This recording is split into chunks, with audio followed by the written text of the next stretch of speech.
created everything by your will they came to be.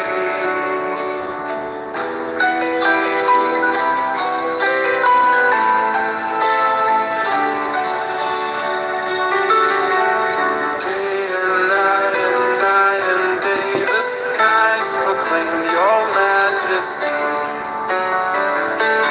All creation resonates, the heavenlies are speaking.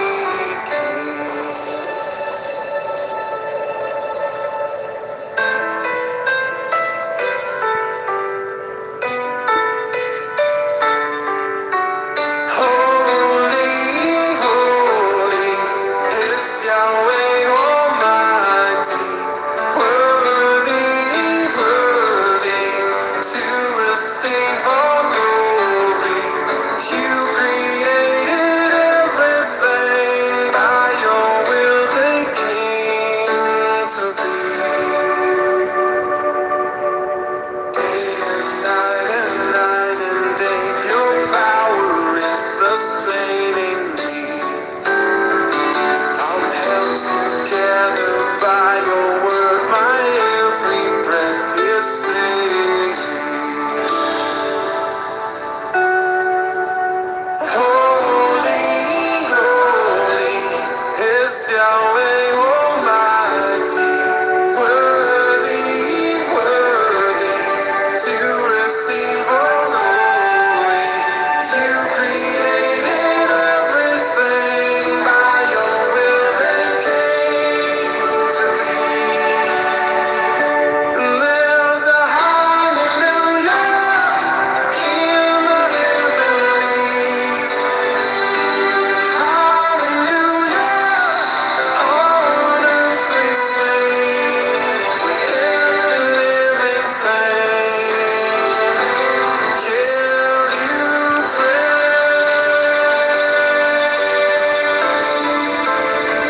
We give you praise.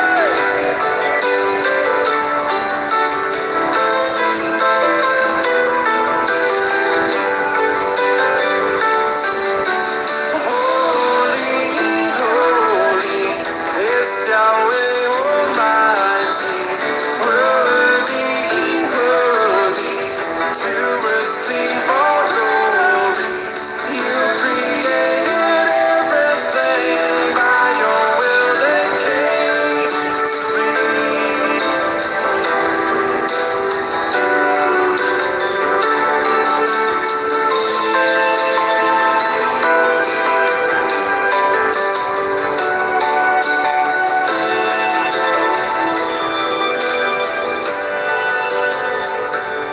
Hi everybody, my name is Caden. I'm Jaden. I'm Nicole. I'm Eli. And I'm Jason, and we are the Yahoo and the Torah channel, and we are excited to be here with y'all. It is a Shabbat, one of the best days, if not the best day of the week, and our homes are open to you guys, our love is open to you guys. We thank you guys very, very much for being with us today, and let us get going with where we begin. Mr. Colt, who do we have in the chat room?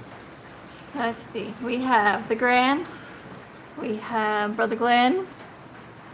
We have Cindy LJ, Joanna, Tess, Carla. Wait, what about Ollie? Where's Ollie? Ollie's with Cindy. Ollie's in there? Hi, Ollie. Hi, guys. How you doing? Drag's in there. Zachariah Z. Zachariah Z, Slaggers. Rhiannon, and all Brother their Glenn. babies. All right. Well, much love to everybody out there. Thank you guys. Judith, much love. Yeah, just huge loves. Thank you guys very, very much for being here with us on this day. And we are going to do what we always do on this. And I guess let's begin with a quick word of prayer. Precious Heavenly Father, we thank you for this day. We thank you for another day that we can be a group, that we can hang out with people of our like mind. And Father, we thank you for your Torah. We thank you for your Son. We thank you for the way forward. Father, we ask that the eyes are open and the ears are able to hear the message that you have for us today. Father, help us to be able to receive whatever you will bring down to us. I ask that the Ruach HaKodesh will embolden us all and be with us and walk with us. And Father, we thank you for your Son. We thank you for his sacrifice. We thank you for his kingmanship, that he is going to be our king. And Father, I cannot wait, and we cannot wait for our king to arrive. Whenever that is ready, Father, we are ready to receive him. We thank you for everything. We ask this all in the name of Yahushua. Amen. Okay, so let us begin right here, and I guess we'll read. Let's begin with our Shema, and this is the Shema. And for those who do not know what the Shema is what, Jaden? It is the kind of like a creed for Yahuwah's people. Yeah, it is it's kind of like, it's almost like an understanding. This is where a lot of this can begin, and a lot of people don't realize that you guys are Yisrael. You guys are Israel. There is no religions in this world that mean anything when it comes to scriptures. Scriptures are the religion killer, and when you have any kind of religion at all, you always have creeds and you have ways that they go forward that are abnormal to what scriptures are. And so you don't want to hook your flag to a religion. You want to hook your flag to a family that we are going to be. And the family is all Yisrael. And the way that we become this family is by keeping the laws, statutes, and the commandments of our Creator. And we have the faith of Messiah Yahushua. So it's a two-way road that we have to go. It's not a set and forget. It's not a once saved, always saved. It is a process. It is a lifestyle. It is a way forward. Now, here's the Shema, and this is very important. We like to start with this because it is important. Hear, O Yisrael, Yahuwah Eloheinu. Yahuwah is one. And you shall love Yahuwah Eloheka with all your heart, and with all your soul, and with all your might. And these words which I command you this day shall be in your heart. And you shall teach them diligently unto your children, and shall talk of them when you sit in your house, and when you walk by the way, and when you lie down, and when you rise up. And you shall bind them for a sign upon your hand, and they shall be as frontlets between your eyes. And you shall write them upon the posts of your house and on your gates. Okay, gentlemen, what do you guys make of this? I make it that it wants us to surround ourselves in the Torah. It wants us to make it all around us. So everywhere we look, everywhere we are doing something, we see the Torah. Yeah, and it's about a Torah lifestyle, right? We are the people that are supposed to be peculiar. The people of our Creator are called peculiar. We're called peculiar for a certain reason because we don't look like the world. We're not supposed to smell like the world or taste like the world or anything of it. We're supposed to be separated from this world, and that means living our life in a completely different way. It means doing things in a completely different way. It means being set apart. And how we get set apart is by these laws, statutes, and commandments, which we are just about to read. These are the laws, statutes, and commandments that people have tossed in the ditch. They put in the trash can. They don't believe it applies to them at all, and they do absolutely apply to us every day, every moment, and they will enhance us, and they will also they will curse us if we do not keep them and we do not follow our Creator. So the absolute best path and the path of righteousness and the holiness and the cleanliness is with our Creator. Everything else is demonic, it's satanic, and it's anything that is contrary is opposite of it, and that's not the way we want to go. And the first thing before, a lot of you guys, we get a lot of views on this particular video during the week and following this. In our little tiny ecclesia, our family is right here. Everybody here is the family that we love and we keep, and everybody else we love and we keep as well. But for the immediate family, I wanted to kind of throw this over to you guys. What you're looking at is you are looking at something I guess I'm proud of, and I guess pride comes before a fall, but this is something that you can be proud in. And what you're looking at over here is you're looking at the fruits of several people's labor. And one of the people is Chris from the Bobby Zines YouTube channel, has had a hand in this. And then if you guys take a look right here, this is our list right here. And everything right here on this list has been not fully proofread, but this is we're heading towards the 66 books. And this is what you're looking at right here, is you're looking at completely rewritten from the top to the bottom. Everything you see here there's no copies to this. We copied every dot, every tittle, every last thing, and we're proofreading it, and we're putting it together, and we're up about 10 books from where we were last week, and we have completely turned our house upside down because we stopped doing a lot of our farming, the stuff that we're doing outside, and we're taking a break from this for a little temporary break, so that we are able to bring this book to life. And so everyone in our house has now a task, and a good 3/4 of the day for a lot of people in this house is going through scriptures.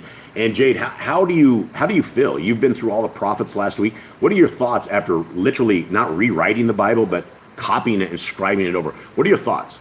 It can be done. It shouldn't take too long. Well, you've been reading the Bible unlike anyone else that's been reading the Bible as of late, because you not only do you take a sentence, you paste a sentence in there, then you read the sentence again, then you look through it, then you put all the punctuation and everything back in. What do you think of the prophets in Israel?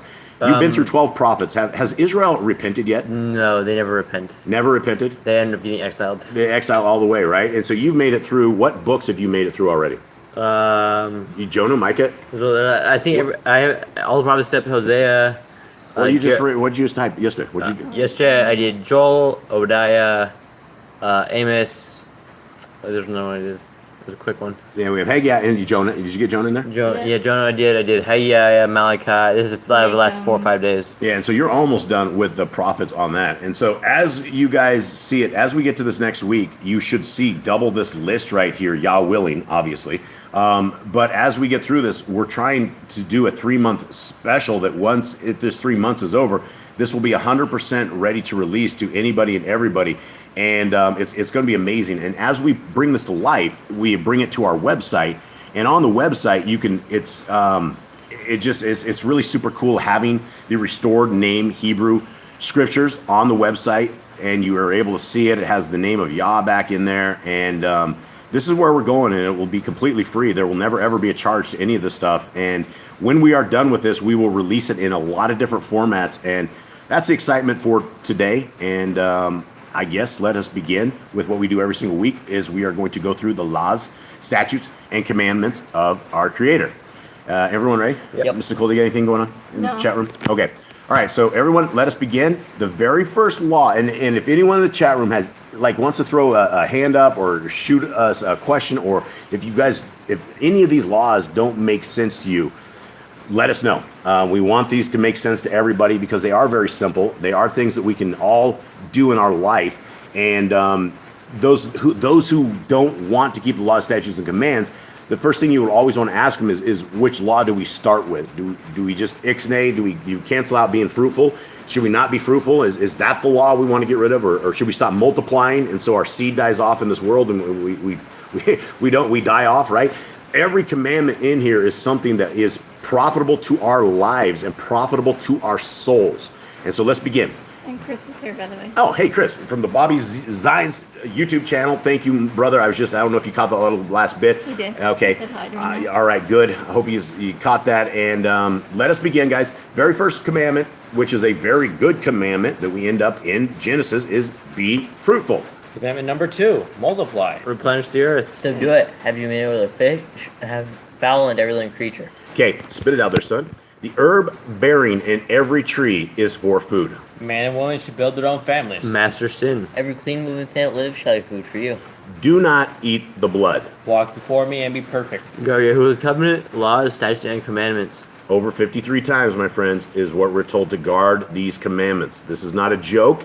He didn't put this in over 53 times just so that we can make light of it, toss it on the cross, put it in the ditch, and live how we want to live, and think that we're going to waiting for the rapture that's going to come get us disobedient children. Every Right? male shall be circumcised 8 days old. Teach your children the commands and guard the way of Yahuwah. Remember Yahuwah's name for all generations. Keep the Passover, Pesach. Keep the feast of unleavened bread, matzah. There's one Torah for the stranger and the Ebrium. Sanctify all firstborn to Yahuwah. There are no mighty ones before Yahuwah. You shall not make graven image. Do not bring Yahuwah's name to naught. Keep the Shabbat. Honor your parents. Do not kill. Do not break wedlock. Do not steal. Do not make false accusations against your neighbor. Do not covet anything of your neighbors. Do not make an altar from rock that a tool has touched. Do not go up to the altar by the steps. If a man steals cattle, he shall restore it 5 times. Yahuwah's laws for criminals. Do not lie with the beast. No sacrifices to other gods. Do not oppress a stranger, fatherless, or widow. Do not charge your brother interest. If you borrow your neighbor's raiment, return it to him before sunset. Do not curse the ruler of your people. Do not eat what is torn of any beast. No false report. Do not follow the multitude of evil. Do not judge unrighteously against the poor. Bring back your enemy's cattle if you find it going astray. Help the animals of your enemy. Stay away from rumors and gossipers. Take no bribes. Do not oppress a stranger. Love the stranger. Give your land rest in the 7th year. Do not mention any pagan names. Keep the feast of Yahuwah. Do not cook your goat in his mother's milk. Obey the messenger Yahuwah sends before you. Do not bow down to other Elohim. Serve Yahuwah. You don't make no covenant with other Elohim or outsiders of the land. Do not make or use this oil on a normal person. Do not make or use this perfume on a normal person. Okay, do not eat the fat. Do what you say you are going to do. Return what is your neighbor's. Obey Yahuwah's dietary laws. Women's time of separation. Obey Yahuwah's hygiene laws. Keep the Day of Atonement, Yom Kippurim. Do not uncover the nakedness of your family. Do not take your woman's sister for a wife. Do not lie with a woman in her uncleanness. You shall not sacrifice your children to Moloch. Do not be a sodomite. Be holy. Do not reap the corners of your field, or you shall not glean your vineyard. Do not deal falsely or defraud your neighbor. Do not lie or be a liar. Pay your workers for the day's wage they are due. Do not harm the disabled. Do not endanger your neighbor. Do not hate your brother. Rebuke your neighbor for his sin. Love your neighbor as yourself. Do not diverse your cattle. Do not mingle your seed. Do not mingle linen and wool. Do not lie with a taken woman. Do not eat the fruit of the trees for 3 years. Do not practice sorcery. Do not round your beard or the corners of your head. Do not cut yourself for the dead. Do not get tattoos. Do not prostitute your daughter. Do not defile your temple. Do not consult the medium. Respect your elders. Have correct weights and measures. Do not walk in the manners of the nation. Keep the feast of first fruits, Shavuot, Yom Count. Keep the feast of trumpets, Yom Teruah. Keep the feast of Sukkot, Shemini Atzeret. If you blaspheme in the name of Yahuwah, you shall be put to death. If you kill your neighbor's animal, you must give him another. Repay injury for injury. Honor the Jubilee year. Confess your sins to Yahuwah and repay who you have trespassed against. The Torah of being a Nazir. Wear zizi on the 4 corners of your garments. The laws of whoever touches a corpse. Follow the laws of Yahuwah's inheritance. Torah of keeping your oath to Yahuwah. Do not add or take away from the word. Guard your soul. Learn to fear Yahuwah. You shall love Yahuwah with all your heart. Bind the laws upon your hand and the frontlets between your eyes. Write the laws on your doorposts. Do not tempt Yahuwah. Do what is right and good in the sight of Yahuwah. Do not be afraid of your enemies. Remember Yahuwah. Circumcise your heart. Cleave to Yahuwah. Serve by his name. Destroy graven images. Do not make an idol of Yahuwah as the pagans do to their Elohim. Rejoice in all Yahuwah has blessed you with. Do not do what is right in your own eyes. Do not hearken to the words of false prophets. Do not make any baldness between your eyes for the dead. You shall not eat any abominable thing. You shall give to a stranger clean food that dies of itself, but you shall not eat of it. Give tithe your increase of seed year by year.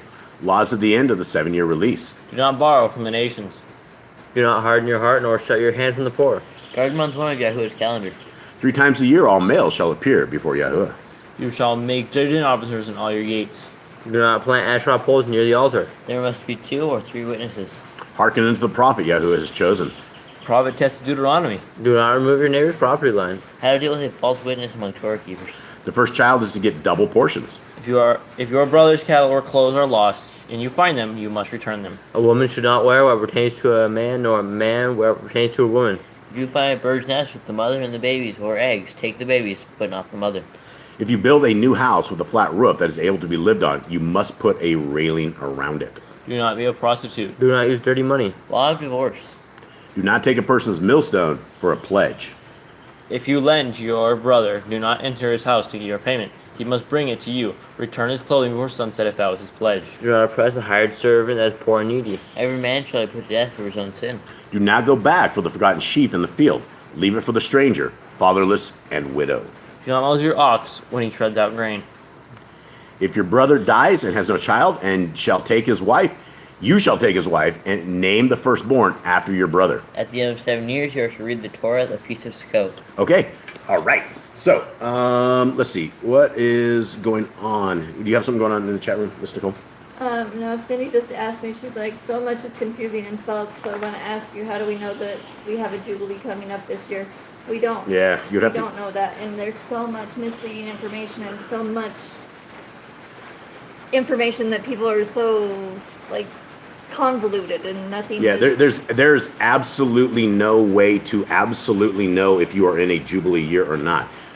There's a lot of problems because we are unable to get the exact day of creation, and Nicole has been spending, I don't know, she spent a tremendous amount of time on it to the point where I don't know if she's still going at it. But she went through Jubilees and she went through Jasher, and she's basically putting dates and times and trying to get a date of creation, trying to get us in cycles of 7s and 50s.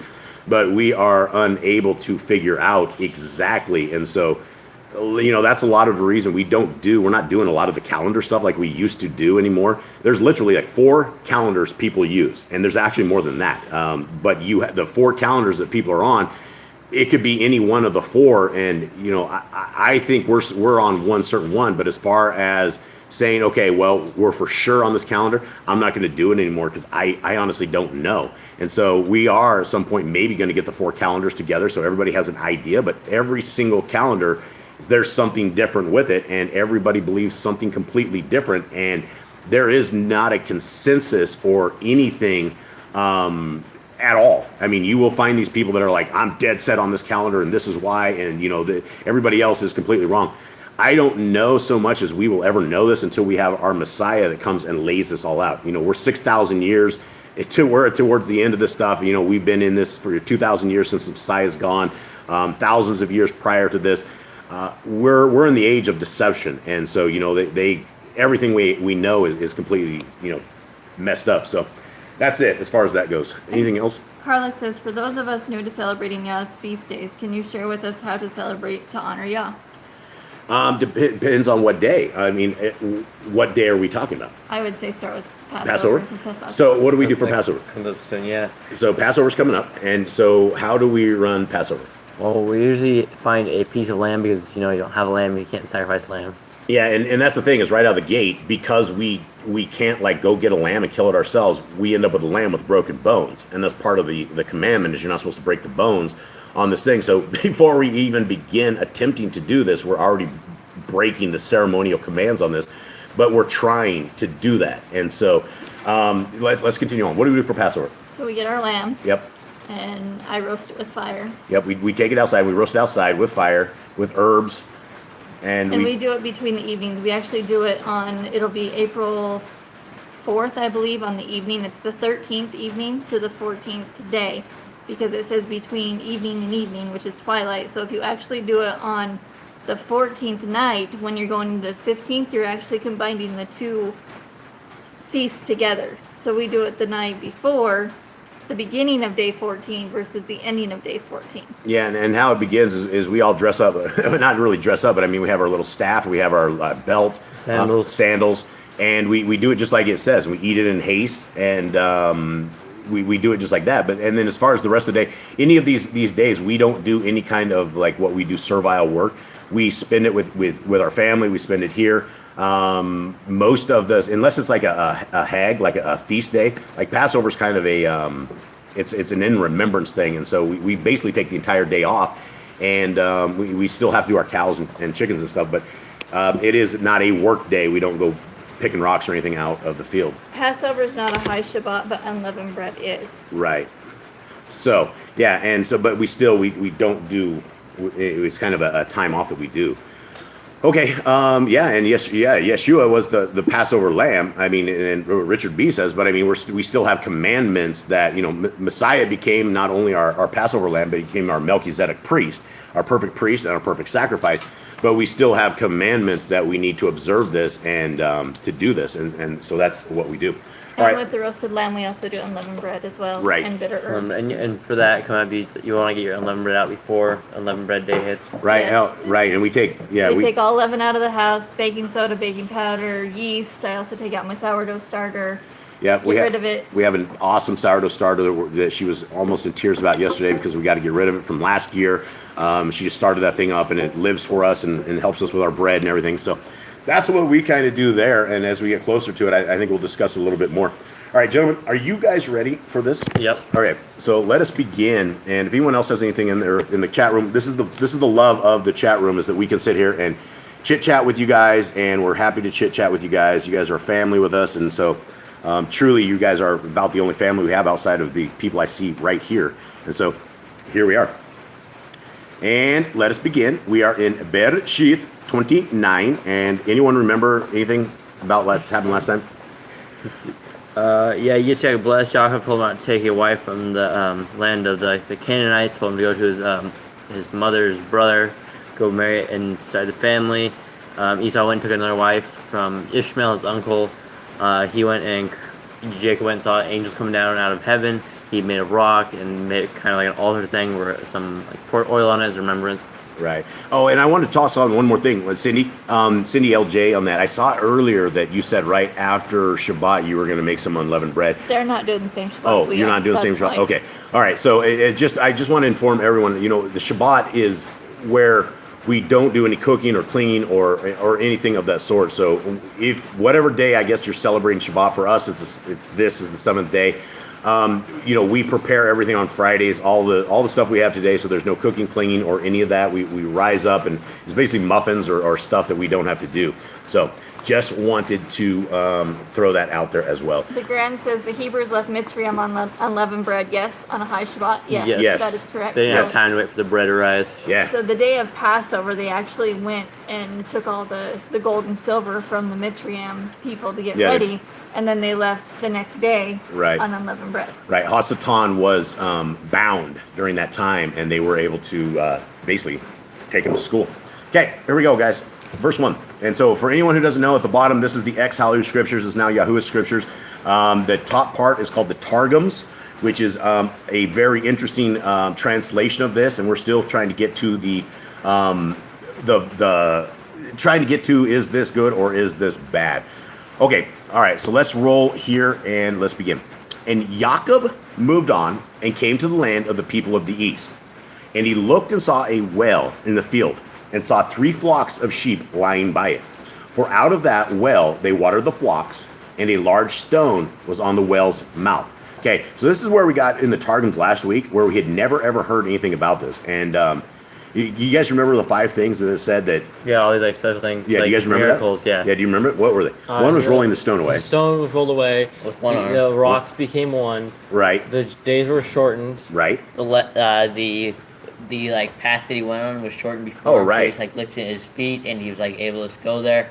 And let's see, the 5th one. Was it the messengers that saw in heaven? No, it was something else. I'm not sure, but what we're discussing for anyone that doesn't It understand. was the well overflowed. For 20 Oh, years. right, the well overflowed 21 years, or 20 years. 20. Right, so what we're discussing is last week in the Targums, it gave us things that we had never heard of. We didn't know that the rock of this well that we're about to read is like super, super heavy. And we didn't realize that it took like a whole herd of people to move the rock. And for some reason, Jacob was able to move this with one arm. Okay, so let's continue on. 3? Is that where we're at already? Yeah. Okay. And all the flocks would be gathered there. Then they would roll the stone from the well's mouth and water the sheep and put the stone back in its place on the well's mouth. So Jacob said to them, "My brothers, where are you from?" And they said, "We are from Haran." And he said to them, "Do you know Laban, son of Nahor?" And they said, "We know him." So he said to them, "Is he well?" And they said, "Well, and see, his daughter Rachel is coming with her sheep, with the sheep." And he said, "See, it is still high day, not the time for livestock to be gathered together. Water the sheep and go feed them." But they said, "We are not allowed until all the flocks are gathered together and they have rolled the stone from the well's mouth. Then we shall water the sheep." All right, so this is something we did not know except for the Targums, is that this was the situation, is that the rock was too big that you couldn't move it by yourself. You had to wait for all the guys to come. That's why they were waiting for everyone to do there. Okay. That was how you read 9. Okay. Back to 9 on the bottom. While he was still speaking with them, Rachel came with her father's sheep, for she was a shepherdess. Okay. Now, you guys remember in the Targums, did we read, was this previous or was this in the future where we found out why she was the shepherdess? We found it in We'll this see chapter. in this chapter. Oh, it's in this chapter? Okay, so I won't break that one. Okay. And Jacob, we're up to the top, guys. And Jacob lifted up his feet lightly to proceed. And he came to the land of the children of the cast. And he looked and saw, and behold, there was a well in a field. And behold, there were 3 flocks of sheep lying near it, because from that well they watered the flocks. And a great stone was laid upon the mouth of the well. And they gathered the flocks there, and rolled the stone from the well's mouth, and watered the sheep, and set the stone on the mouth of the well in its place. And Jacob said to them, "My brethren, whence are you?" And they said, "From Haran are we." And he said to them, "Know you Laban bar Nahor?" And they said, "We know." And he said, "Hath he peace?" And they said, "Peace." And behold, Rahel, this is Rahel, that doesn't sound right though, Rachel, his daughter, cometh in with the sheep. And he said, "Behold, the time of the day is great. it is not time to gather home the cattle. Water the sheep and let them go again to pasture. And then the other version says it is not time to gather. And they said, we cannot until all the flocks are gathered together, and we roll the stone from the mouth of the well and water the sheep. While they were speaking with him, Rachel came with her father's sheep, for she was a shepherdess at that time, because there had been a plague from 𝐤𝐄𝐄 among the sheep of Laban, and but few of them were left. And he had dismissed his shepherds and had put the remaining flock before Rachel, his daughter. Okay, so that gives us an answer that, Laban was cursed prior to this, or Laban was having He was already a bad dude from the animal issues. Yeah, I wouldn't say having animal issues makes you a bad dude, but there's No, I mean, stuff he did earlier was bad. Right.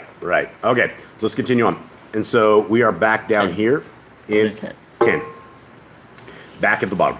And it came to be when Jacob saw Rachel, the daughter of Laban, his mother's brother, and the sheep of Laban, his mother's brother, that Jacob went near and rolled the stone from the well's mouth and watered the flock of Laban, his mother's brother. And Jacob kissed Rachel and lifted up his voice and wept. Okay, do you think he just walked over there and kissed her? I mean, how would that? I mean, that should be kind of like odd, right? I feel it's like how they do here in Latin America. How they get like disrespectful, like you hug and like you kiss on the cheek. Oh, you think it's like that? It's Yeah, not- I don't think it's hugging. Yeah, we didn't know about that until we came down to see, we're from North America, and like hugging, shaking hands is one thing, but it's like a lot of people aren't real huggy, and they don't really do that. Down here, Everyone hugs you. Yeah, you get a hug, and sometimes they kiss you and stuff like that, and that was a little odd for us, and it's definitely we're learning this, but it's interesting to see the differences in cultures, and how one culture is completely good with and I think Russians are like that too. I think Russians always give each other kisses. I think I remember that. I don't know. Let's continue on. You're not here for history. You're here for scriptures. All right. And 12. And when Jacob told Rachel that he was her father's relative and that he was Ribka's son, she ran and told her father. And it came to be when Laban heard the report about Jacob, his sister's son, that he ran to meet him and embraced him and kissed him and brought him to his house. Then he told Laban all these matters. What do you got there? Let's go. Rhiannon says, I don't do hugs and kisses. I didn't either until we came here. Yeah, even then, Miss Nicole looks a little odd when somebody grabs a hold of her and wants to hug her. I have a bubble. And Glenn says, living in the Middle East, you have to get used to being kissed by strangers. And Carla says, in Spain and Puerto Rico, we are huggy, kissy type people. Yeah. Scriptures make more sense than knowing history. Yeah, That's what Glenn says. that is true. Okay. Then he told Laban all these matters. And Laban said to him, did I catch that last one? Embraced him and kissed him. Oh, yeah, you did Did I that. do 13? You're on 14 now. Okay. And Laban said to him, you are indeed my bone and my flesh. And he stayed with him for a month. Okay. Back to the Targums at the top. And it was when Jacob saw Rachel, the daughter of Laban, his mother's brother, that Jacob went nigh and rolled the stone with one of his arms from the mouth of the well, and the well uprose, and waters ascended to the top of it. And he watered the sheep of Laban, his mother's brother, and it uprose for 20 years. And it was at that point that Rachel goes, that's my man right there. You see that dude grab that rock and lift that off there? 10 men couldn't do that. That's my man. I mean, that's I don't know. That's just kind of what I'm thinking here, right? No guy could do. Can you imagine that if you were trying to impress your girl or a girl and you're able to like lift this off, and it takes like a whole grip of people. The girl's like, yeah, all right, here we go. Okay. Jacob had an unfair advantage on everyone. He did. He had a family line advantage, definitely. Okay. Where are we at, guys? 15? 15. Okay. You were up top. Was I up top? Yeah. Oh, yeah. Yes. Okay. After the 20 years. That's why you're not my navigator, Kate. Okay. And Jake. And Jacob kissed Rachel and lifted up his voice and wept. And Jacob told unto Rachel that he was come to be with her father to take one of his daughters. And Rachel answered him, thou canst not dwell with him, for he is a man of cunning. And Jacob said to her, I am more cunning and wiser than he, nor can he do me evil, because the word of Yahweh is my helper. All right, this is something we'd never ever heard about. And do you believe this? Do you believe that the daughter is going to tell her new boyfriend, or that possibly the new husband to be, that don't dwell here? He's a man of cunning. She was trying to protect him. I can see that. I can see this dude being like, he was like a terrible like person overall, and like knowing who he is. I mean, I'm pretty sure you would like tell someone of your own family that this dude's not a good Yeah, I think the girl would tell the boyfriend or husband to be for sure. And yeah, Laban was a bad dude. This dude was not a good dude at all. Like this guy was very, very, very super wicked. And so his daughters were looking out for her new man, at the expense of her father. Okay, here we go. But it's also interesting that Jacob thought, I can do this. I'm more cunning and wiser than he. And we will see. Yeah, we will see. Okay, and when she knew that he was the son of Rivkah, she ran and made it known to her father. And it was when Laban heard the account of the strength and piety of Jacob, the son of his sister, how he had taken the birthright and the order of blessing from the hand of his brother, and how Yahuwah had revealed himself to him at Bethel, how the stone had been removed, and how the well had upflowed and risen to the brink. He ran to meet him and embrace him and kiss him and led him into his house, and he related to Laban all these things. So all of a sudden, Laban's like, "Wow, score! This This guy's a better rich. scammer than me. This guy's. Look at this. The whale started coming up. The water coming over the top of it. And for those who, most people understand what a well is. I have yet to ever see a well overflow. I'm sure it does, especially probably when there's a ton of water. But for the most part, you're lowering a bucket or something 30, 40, 50 feet down. It could be even farther than that to get water. So, him pulling it, assuming this happened. And him hulking this rock off there with one arm, and then the water start coming out. All of a sudden, Laban's like, "Wow, this dude is blessed. We should probably hang out with this guy. Sounds like good guy to hang out with." Okay. And Laban said to him, "Truly thou art my near one and my blood." And he dwelt with him a month of days. Even if he wasn't, he would still say that. Like, "Oh, truly your family." Stay Yeah, here." yeah. Oh, wow. Welcome home, son. Okay. And Laban said to Jacob, I'm down to 15. All right, so we're going to the XHS. Then Laban said to Jacob, "Because you are my relative, should you therefore serve me for naught? Let me know what your wages should be." This is interesting, right? This is later on. I don't want to do a spoiler alert or too much of a spoiler alert, but this is an object of one of the girls' talks to Jacob later on, is that my dad sold us, and this basically he's selling us right here. And so 16 says, "And Laban had 2 daughters. The name of the elder was Leah, and the name of the younger was Rachel. And Leah's eyes were weak, but Rachel was lovely of form and appearance." All right, so that's kind of mean, I would say. I mean, because they're twins, right? So we have twins. We know Leah is the older. Rachel is Rachel is the younger, and obviously she is, I guess, more attractive or something. But I guess that's one interesting way to say somebody doesn't look good, is their eyes were weak. We know a little bit later in the Targum why her eyes were weak. Why? You want me to spoil it? Yeah, what's the spoiler? Because she was always crying that she hoped that she'd become the wife of Esau. Oh, she thought she was going to become the wife of Esau? And she was always crying, so her eyes were like that. It also says her eyes were weak, but Rachel was lovely of form and appearance. So I mean, that's saying that somebody isn't good looking and somebody is.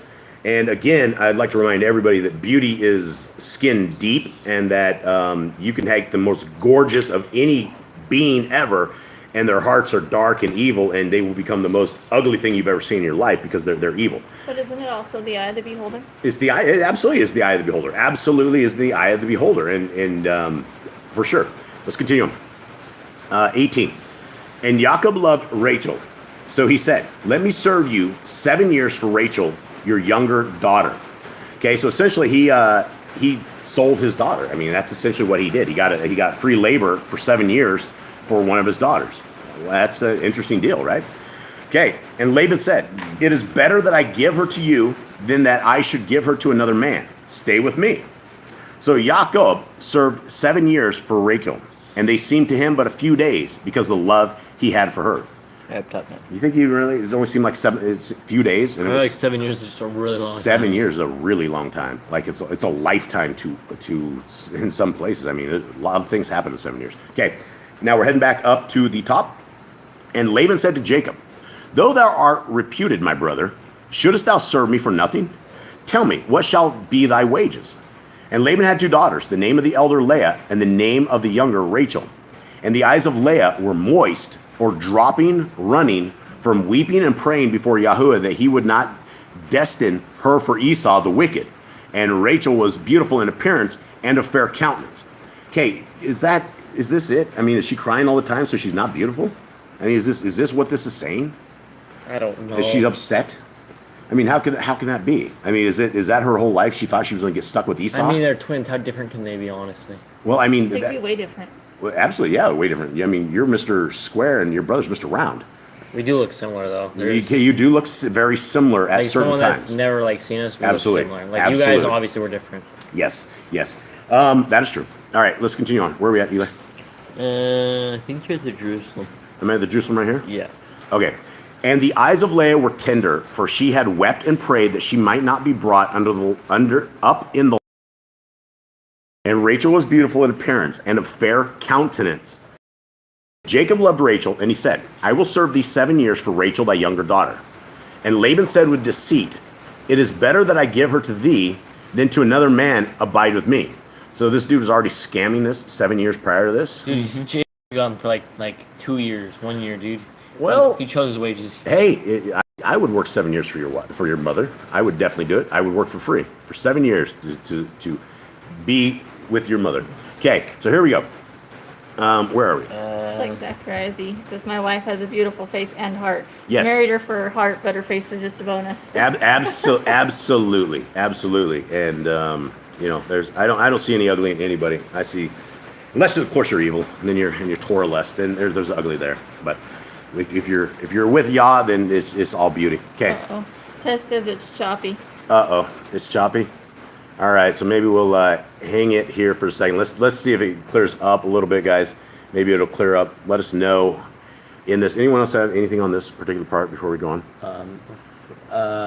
Not really. We were just while you were out with the dogs, we were talking about. Laban's just a mad scammer. He just always got some evil. He's a long-term scammer, right? Yeah, dude. If the Targums are true, then he killed his dad trying to kill Eliezer. Yeah, and so if the Targums is true, he already killed his pops on this whole thing. All right, let's continue on, guys. Let us know if it clears up or if it's unhearable. Then we'll probably have to wait on this. Okay. And Jacob. And Jacob said to Laban. No. Oh, okay. Excuse me. And Jacob served for Rachel 7 years, and they seemed in his eyes as a few days because he loved her. And 21. All right, 21. Now we're back to the bottom. Then Jacob said to Laban, Give me my wife, for my days are completed, and let me go into her. And Laban gathered all the men of the place and made a feast. And it came to be in the evening that he took Leah, his daughter, and brought her to Jacob, and he went into her. And Laban gave his female servant Zilpah to his daughter Leah as a female servant. All right, let's talk about this. Are we back to the Targums? Let's talk about this, and then we'll discuss this whole scam thing that's going on. Okay, and Jacob said to Laban, Give me my wife, for the days of my service are completed, and I will go in with her. And Laban gathered all the men of the place and made them a feast. Answering, he said to them, Behold, 7 years since Jacob came to us, the wells have not failed, and the watered places are multiplied, and now come. Let us counsel against him cunning counsel, that he may remain with us. And they gave him cunning counsel that he should take Leah to him instead of Rachel. And then the Jerusalem Post says this, or Jerusalem side. And Laban gathered all the people of the place and made a feast. And Laban answered and said to them, Behold, 7 years are from the coming of this just man to us. Our waterings have not failed, and our springs are many, and now come. Give me counsel how we may settle or subject him among us yet 7 years. And they gave him cunning counsel to take Leah to him instead of Rachel. Okay, and okay, still at the Targums at the top. And it was in the evening that he brought Leah his daughter and introduced her to him, and he went in with her. And Laban gave to him Zilpah his daughter, whom his concubine had borne to him, and he delivered her to Leah his daughter to be her handmaid. Okay, this is some sort of beyond a normal scam. This is like a family scam. Like, it talks about how he spent 7 years, and it seemed like a few days. You don't spend 7 years with somebody and love them that much, and your guys' voices. There's absolutely zero way that this could have gone down without Rachel and Leah being in on this, as well as everyone else. Maybe the ceremonies they have, they don't speak or something, or something. Or maybe they had him so liquored up that he had no idea what was going on. Even then, even being liquored up, you're not going to be able to pass this off. It's not going to work out like this. So either it was a complete silent event, or Leah was in on this, which she probably was. Yeah, she was definitely on it. And probably But Rachel maybe, as well. Maybe she did the feast was all good, and then when he took her home, they swapped around and they were taking But her home. here's the thing. You're not going to walk out of the place and not talk to your bride. You're not going to spend the entire night in silence, right? That doesn't happen. It just, the first time that she says something, and it's not the voice of the woman he thought to marry, even in darkness. Maybe because their sisters super similar. I don't think so. Your guys' voice seem nothing alike. I don't buy this. And you can't, if somebody else other than your mom who had your mother's voice started talking to me and it did not sound like things like we had talked about, I would know inside of a couple minutes there's something totally weird here. Like something has gone bizarre. So Targums tells you that Rachel gave stuff to Leah that he gave to her. Yeah, so Jacob gave to Rachel. Yeah, so I mean, it was a huge scam event. But I'm just curious, at which point did Jacob figure this out? Because it seems like he would have figured this out inside of about 5 minutes, and then he would have woken the next day. Instead, I don't know. Maybe he didn't want to go crazy that night and go, "Hey, what is going on here?" Maybe he didn't want to mess with Leah or something, or like break her heart. I mean, this was a horrible situation. Absolutely horrible. It's always Laban. And it's Laban. And, you know, we're dealing with love, and we're dealing with hearts, we're dealing with affection, we're dealing with, these people fell in love, and then their dreams, in a certain sense, got completely destroyed.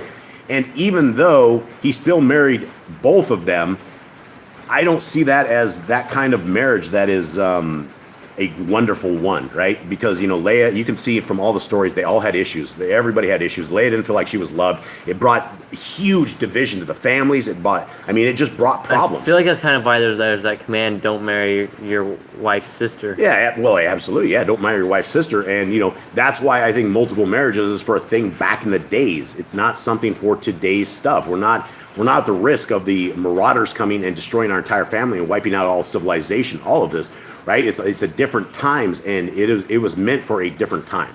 But let's continue on. All right, where are we at? You're down here, 25. All right, 25 in the old Holy Scriptures. And in the morning, it came to be that, it was Leah. So she said to Laban. So he said to Laban, "What is this you have done to me? Was it not for Rachel that I served you? Why then have you deceived me?" So my guess is 5 minutes after the lights went out, or 5 minutes after they were in their little role, she went and started talking to him, and this is how it's going to be, and he hadn't figured this all out. So he gets up in the morning and deals with his business. I would have turned around and go on my back. It would have been very weird, right? You just had this huge marriage ceremony of all these people, and then all of a sudden you raise the roof. This would have just been a terrible situation. Okay, 26. And Laban said, "It is not done this way in our place, to give the younger before the firstborn. Complete the week of this one, then we shall give you this one too, for the service which you shall serve with me still another 7 years." And hearts are broken, lives are broken, things have been changed, and We have issues for the rest of the tribes of Israel's continuation because of this. Absolutely, yep. And there's always contentment with the sisters. Okay, and Jacob did so and completed her week. Then he gave him his daughter Rachel too as wife. Okay. Wonderful. And Laban gave his female servant Bilhah to his daughter Rachel, as a female servant. Now, back to the Targums again. This is like an uncomfortable story for sure. Yeah. And it was the time of the morning, and he saw her. So it says in the morning he saw her, right? And behold, she was Leah, with whom all the night he had thought to be Rachel, because Rachel had delivered to her all the things with which Jacob had presented her. I don't buy this. Are you trying to tell me you guys didn't speak at all? That you never said a word? Hey, baby, how are you? Hey, how was that marriage ceremony? What did you think of crazy Uncle Bill or something? Something out there. Did nothing of that entire night's events warrant any sort of discussion at night? Maybe I don't understand the ceremony. Maybe. So let's continue on. Eli, where are we at? You are presented to her. Presented to her. Right. But when he saw this, he said to Laban, "What is this that thou hast done to me? Was it not for Rachel that I served with thee? Why hast thou deceived me?" And Laban said, "It is not done. It is not so done in our place to give the younger before the elder. Fulfill now the 7 days of the feast of this, and I will give thee also that for the service which thou shalt serve with me 7 other years." Now, can you imagine how uncomfortable this would have been in this entire house?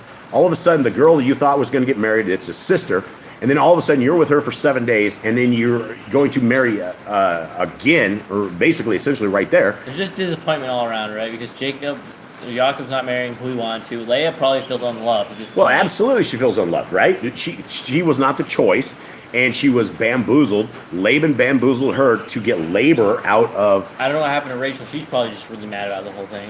I don't know. Well, if she had to be in on this, I mean, they had to sit her down, and she had to come to grips with this before this ever went down. She had to be part of the bamboozling of Jacob. It just has to be that way.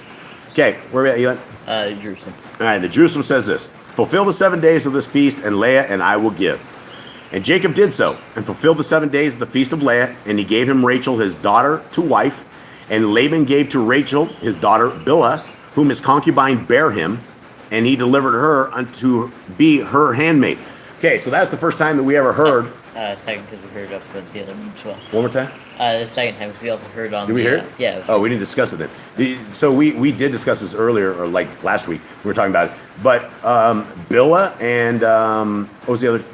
Zilpah were concubines' daughters of Laban. Yeah, And so they're all technically sisters. yeah, they're all four of them. They're all four. So that is makes They all have the this same dad. It makes me makes this completely whacked. Laban's weird, man. Yeah, Laban has really messed this entire thing up. And on him.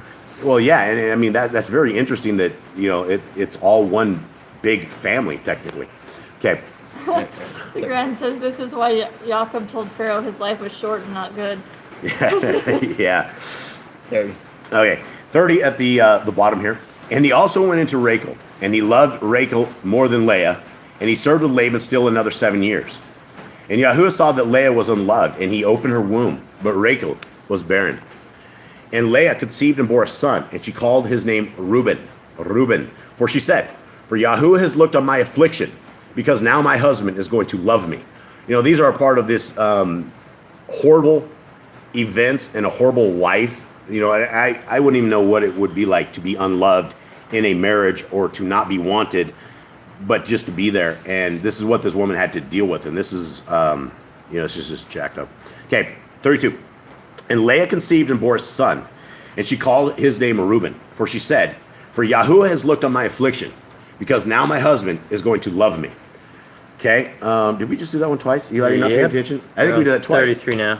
Eli gets a smack on the arm because he is looking over at the chat room instead of actually looking where he should. Okay, let's continue on here.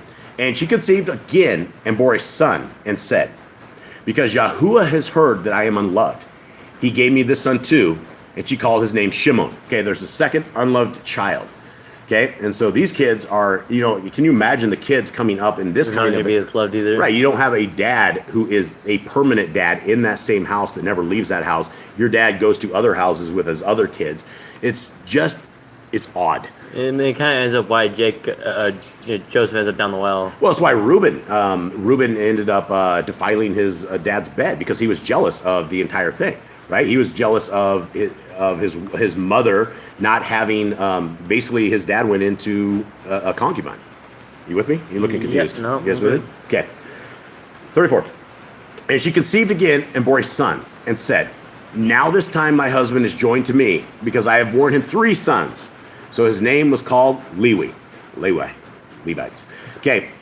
And she conceived again and bore a son, and said, now I praise Yahuwah. So she called his name Yahudah, and she ceased bearing. All right, where are we at, Navigator? Up top. Great, thank you. The Grand says hi, Eli. Hi, Gran. That's right. And Joanna too. Hi, Okay, where are we at? you are. And, okay. See, the problem is, folks, my little Navigator, I only got one of them. He's sitting right next to me, and so he starts looking over at Mom's chat room with all of you guys in there. He wants to see what you guys are saying. You were the one that didn't scroll after on the Oh, bottom. this is Dad's fault? Yep. Oh, okay. All right, here we go. And he went in unto Rachel, and he loved Rachel more than Leah, and he served with him for her yet 7 other years. And it was revealed before Yahuwah that Leah was not loved in the sight of Jacob. And he said in his word that sons should be given her, and that Rachel should be barren. Okay, do you think Jacob loved her? Leah?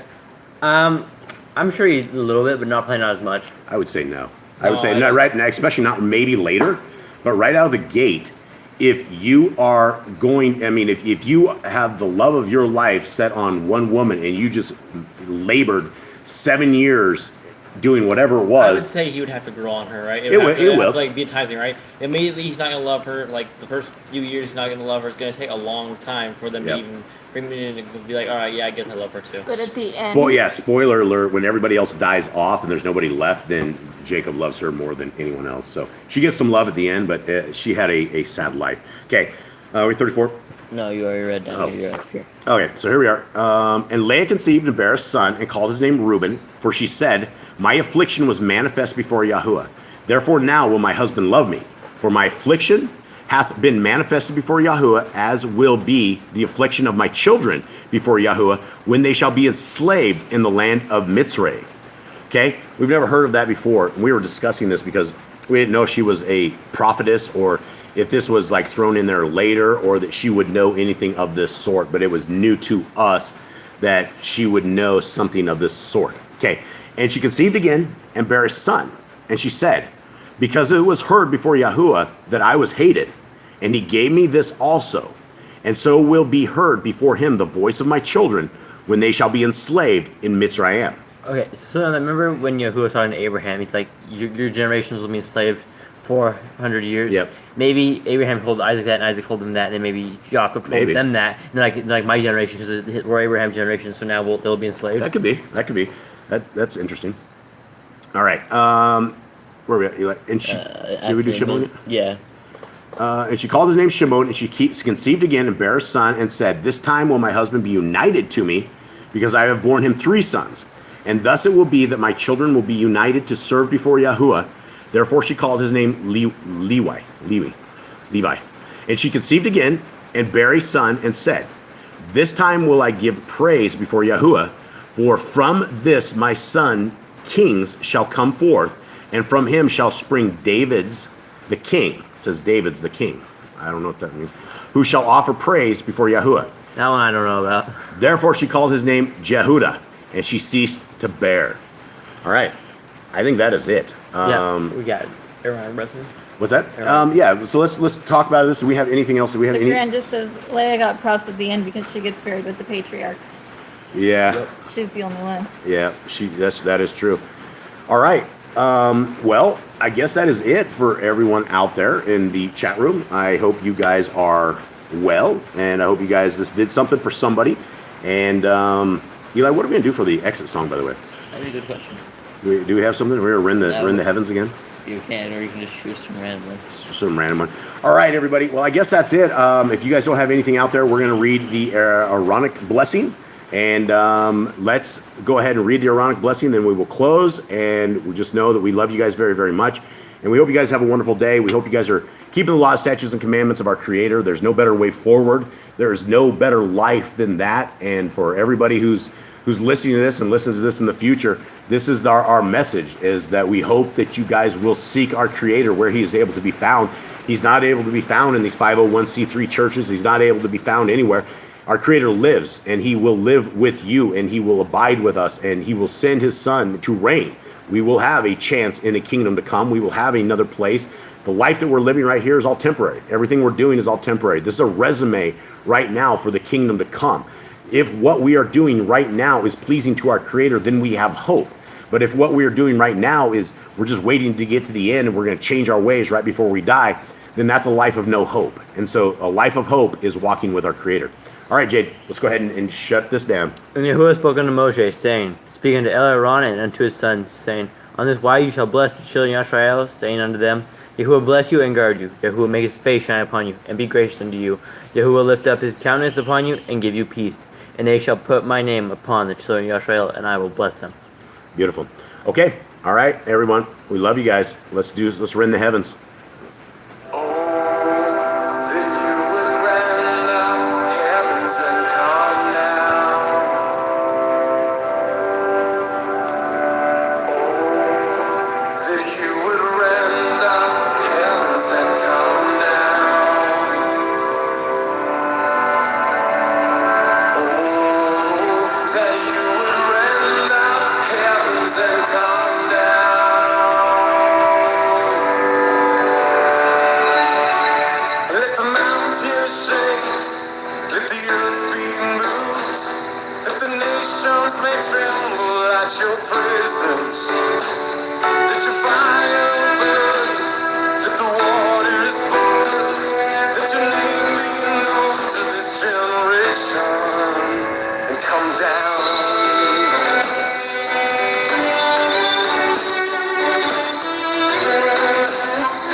sun come down.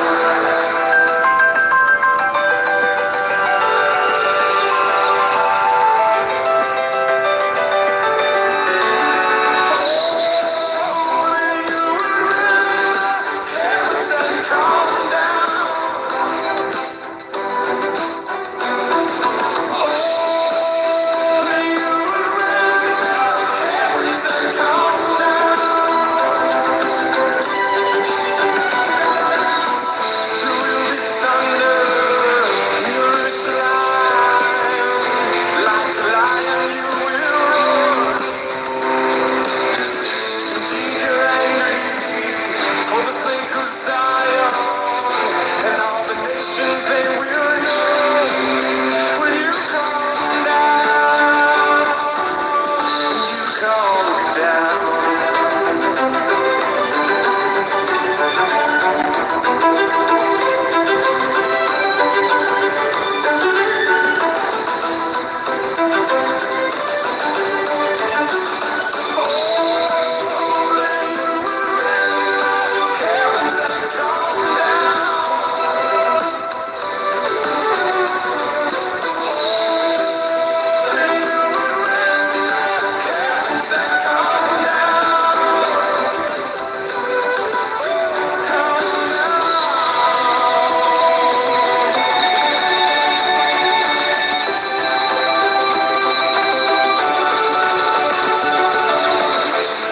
We have sinned and we need saving. All our righteousness is erased. No eye has seen, no ear has heard that you prepare for those who wait. When you come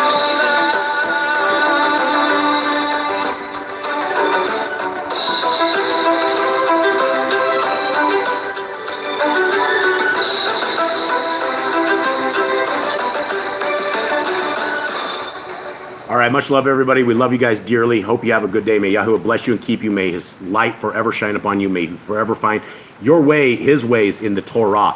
Much love to you guys. We're out. All right, Shabbat shalom. shalom.